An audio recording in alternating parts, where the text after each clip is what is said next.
Mungkin ada yang mau bertanya atau kita elaborasi apa teman-teman terkait EKTP ini dan kelangsungannya. Pak Erwin dulu, ada yang lain? Pak Erwin dulu, Pak.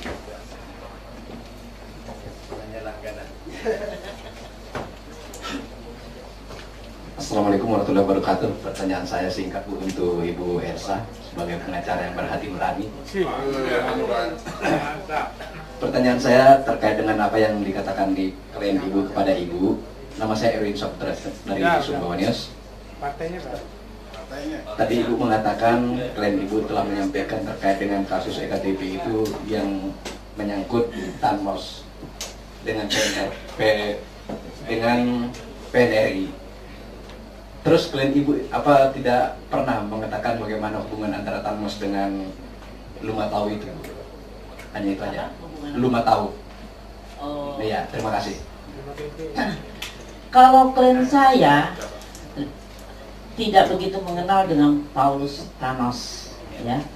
Tetapi saya kebetulan pegang kasus chip ini, di mana Paulus Thanos ini mendapat wewenang 60%, sedangkan PNRI hanya 40%. Dia melakukan pemesanan kepada chip pabrik yang tadi yang kualitasnya baik, dan itu ada perjanjiannya semua. Kemudian barangnya sudah ada, ternyata dia tidak pakai, dia gunakan barang yang lebih murah. Dan itu menjadi persoalan perkara. Saya tuntut di Mabes Polri dan dia sekarang sampai DPO dan kita tuntut di Singapura. Jadi saya tahu persis kasus itu. Cuman saya waktu itu tahunya kasus ujungnya, dan selalu menjadi pertanyaan saya, kok bisa perusahaan pilot ini yang baru dihidupin kok bisa lebih berkuasa dari PNRI yang sebagai BUMN. Terus kemudian terhadap pencetakannya dia kan harus ada 2 perusahaan. Dia 99% dia, yang 1% dibagi-bagi. Luar biasa. Dan itu juga masuk di KPPU kan. Dan di KPPU juga terbukti adanya satu kong kali kong, ya konspirasi.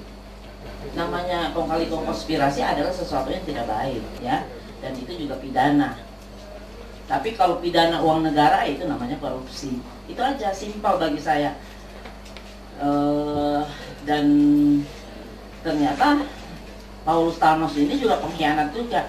Orang-orang yang dikasih duit aja, orang yang komitmen namanya dia sekarang nyanyi juga di Singapura. Jadi data-datanya apa saya punya.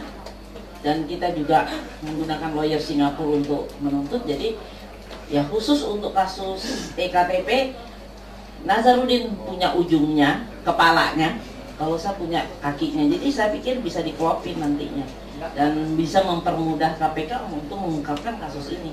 Maksudnya tadi itu perusahaan Tanmos dengan Lumatau itu kan yang buat sekarang macetnya EKTP. Kalau Nazarudin sampai begitu dia nggak tahu. Pokoknya kan ceritanya pada saat ngegolin itu dia bagi-bagi 250. Dan itu udah dipastiin orang inilah, perusahaan ini yang jadi, yang bakal kerja. Itu aja yang dia tahu. Dan itu disepakati 45%, itu sepakat awal.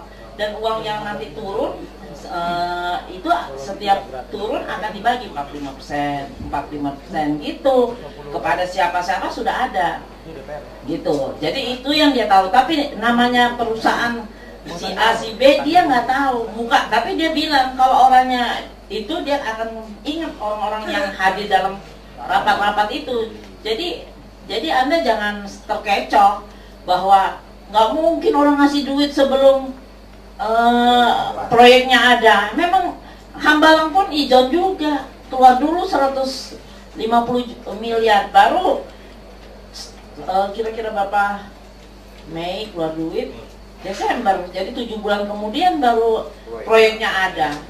Itu dikenal sistem ijon itu. Yang Hambalang sekarang EKTP itu ceritanya. Tapi kita nggak mau memperburuk nama person-person, Ya. oknum aja, karena itu nanti kan adalah kewenangan dari KPK.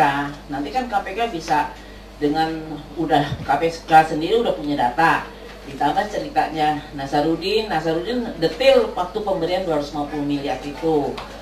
Nah, karena dia juga anggota DPR, karena dia juga pelakunya, jadi dia tahu oknum-oknum DPR itu. Karena memang bisa aja nggak saling kenal, tapi kan pemberian itu dia sudah jelasin melalui siapa, si A, si B, di mobil, di parkir, di mana dia udah jelasin. Nah, kalau yang saya ini justru tengah-tengah kan ada yang perseteruan ya, itu yang buka juga, itu yang nanti ditangkap KPK. Dan yang akhir saya juga ini dari KPPU maupun dari kasus Mabes punya data, saya juga minta datanya dari Mabes Polri. Dan pembuktian di pengadilan di Singapura. Ini menarik, tambah lagi Pak Gusti. Kalau kemarin kita rame Sengman, mungkin Thanos.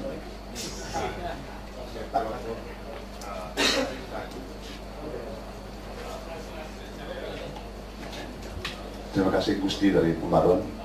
Pertama untuk Ibu Elsa. Nazarudin kan ini teman yang baik lah untuk korupsi gitu. Tapi kalau misalnya sampai satu perusahaan itu disakiti hati, itu kan berarti ada masalah itu. Kira-kira apa persoalan sehingga dia perusahaan ini mundur dan dia membongkar semua itu. Padahal kan kalau kita lihat track record korupsinya Nazarudin, dia tuh sama rata, sama rasa gitu. Dan kenapa ini bisa keluar? Terus Ibu bilang tadi bahwa ada oknum di pemerintah, di DPR, di pengusaha juga, dia bukan lembaganya. Kalau di DPR tuh oknum Komisi 2 ada berapa orang, di pemerintah berapa orang, terus saya sebut orang aja Pak. Terus Pak Agun masuk nggak di situ?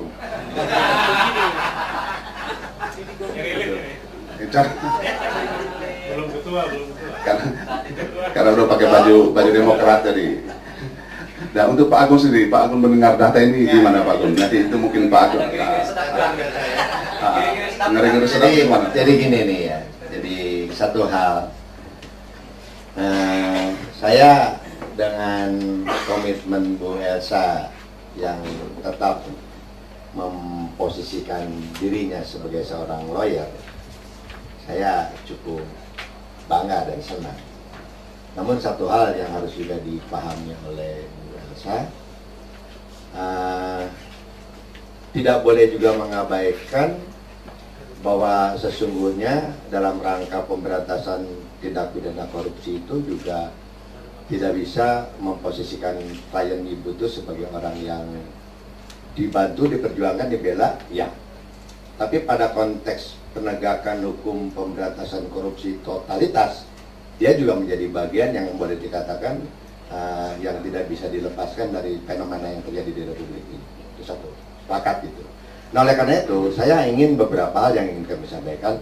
Kalau soal KTP tidak bisa dibaca Bu, jadi apa yang Ibu ungkapkan ini semua, kami di Komisi 2, jujur saya mengatakan disebut nama siapa? Tadi? Thanos, terus siapa? Saya baru dengar sekarang. Saya baru dengar. Artinya, pada waktu itu kami di Komisi 2, Anda boleh baca bagaimana perjalanan fungsi pengawasan yang dilakukan di Komisi 2 lewat rapat-rapat evaluasi KTP. Bisa diambil tuh Bu Elsa di kesimpulan Pak. Di sana jelas sekali bahwa salah satunya kita tidak boleh masuk pada areal yang bukan ranah kita. Tapi kita harus amankan, harus jaga agar proyek nasional ini sukses sebagaimana ide dasar undang-undang itu diadakan. Karena manipulasi pajak itu bisa dicegah. Penyembunyian harta kekayaan bisa dicegah. Perencanaan anggaran tentang jumlah penduduk, berapa miskin, berapa yang melarat, karena berkaitan dengan alokasi, itu bisa dicegah. Untuk pemilu supaya benar-benar luber jurdil, bisa kita coba aplikasikan. Oleh karena itu kita tidak boleh masuk pada koridor apa yang terjadi tentang kompetisi, apakah yang terkait dengan KPPU dan lain sebagainya, Komisi 2 tidak pernah mendiskusikan tentang organ apa tadi ada PNRI. Tapi fokus kita, dan terhadap itu kita meminta kepada Kemendagri untuk menyusun perencanaan itu dengan melibatkan audit lebih dulu dengan BPK, melibatkan KPK. Itu semua rincian apa yang ramai seperti ini, detailnya baru dengar sekarang gitu biasa ya. Itu sudah kita tegaskan. Bahkan di kesimpulan yang terakhir, karena sudah mulai terdengar yang ribut di antara para yang Ibu sampaikan, ternyata itu Komisi 2 pernah mengambil kesimpulan jangan dibayarkan. Pernah kami. Jangan dibayarkan karena penerapan aplikasi rekaman dan sebagainya itu banyak masalah. Nah, itu sampai kita jangan dibayarkan. Nah, jadi pada posisi itu saya melihat bahwa program KTP elektronik ini tetap harus berjalan sebagaimana adanya. Namun terhadap apa yang terjadi di balik itu semua, ya kita harus juga proses. Tidak bisa juga diabaikan begitu saja. Nah, prosesnya seperti apa? Kalau Bu Elsa tadi sudah melengkapi dan sebagainya, ya kita harus junjung tinggi, kita harus hormati proses hukum yang akan segera dijalankan di KPK. Jadi saya pikir kalau pada posisi-posisi itu berjalan, menurut saya akan baik. Nah, sehingga nanti proses hukumnya seperti apa nanti ya biar KPK yang akan menjalankannya terhadap sejumlah orang yang mungkin A, B, C, D dan sebagainya. Itu kan juga ketika secara hukum akan diperlihatkan seperti apa. Misalkan Ibu Elsa tadi mengatakan KTP Anda nggak bisa dibaca. Apa iya? Untuk saya sendiri termasuk orang yang protes keras karena tidak boleh difotokopi gitu. Padahal saya urusan perbankan nggak pernah saya ke bank sendiri gitu. Udah bolak-balik difotokopi, dicoba. Alhamdulillah ternyata bisa dibaca. Ternyata yang tidak boleh difotokopi itu adalah fotokopi dijadikan alat bukti untuk melakukan transaksi. Itu salah persepsi kan, clear. Nah, kemudian Bu Elsa yang 1, triliun di tahun ini adalah kelanjutan dari yang 5,8. Jadi 5,8 itu termasuk yang sedang berjalan ini. Nah, ke depan kita sudah revisi, cuman belum selesai. Karena agendanya terlalu banyak. Apa? Yang Ibu Elsa tadi mengatakan setiap tahun akan ada kucuran dana untuk pencetakan yang baru. Komisi 2 sudah stop. Apa? Kita akan jadikan KTP seumur yang baru-baru muncul sudah. Ya, jadi ya artinya kalau apapun yang baru kan tidak ada sirkus 5 tahunan. Kalau sirkus 5 tahunan itu luar biasa jumlah penduduk, Pak. Potong oleh Komisi 2 supaya penambahannya itu hanya yang karena angka kelahirannya aja naik sedikit kecil, tapi kalau dibatasi 5 tahun, nah kita revisi menjadi seumur hidup. Nah, kemudian yang berikutnya ya saya pikir saya sependapat dengan Ibu Elsa bahwa saya lebih melihat sebetulnya biarlah itu ranahnya hukum lah. Ya jujur saya mengatakan, oh rupanya kalau mengerjakan proyek itu ada gabungan, ada apalagi ya kompetisi dan lain sebagainya, ada ijon gitu kan. Nah, sementara saya jujur mengatakan saya sebagai anggota Komisi 2 itu, sebagai anggota DPR nggak ngerti saya tentang angka besaran harus gini segala macam kan enggak.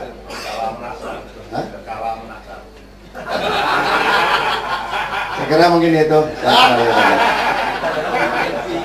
Bu Elsa, gimana?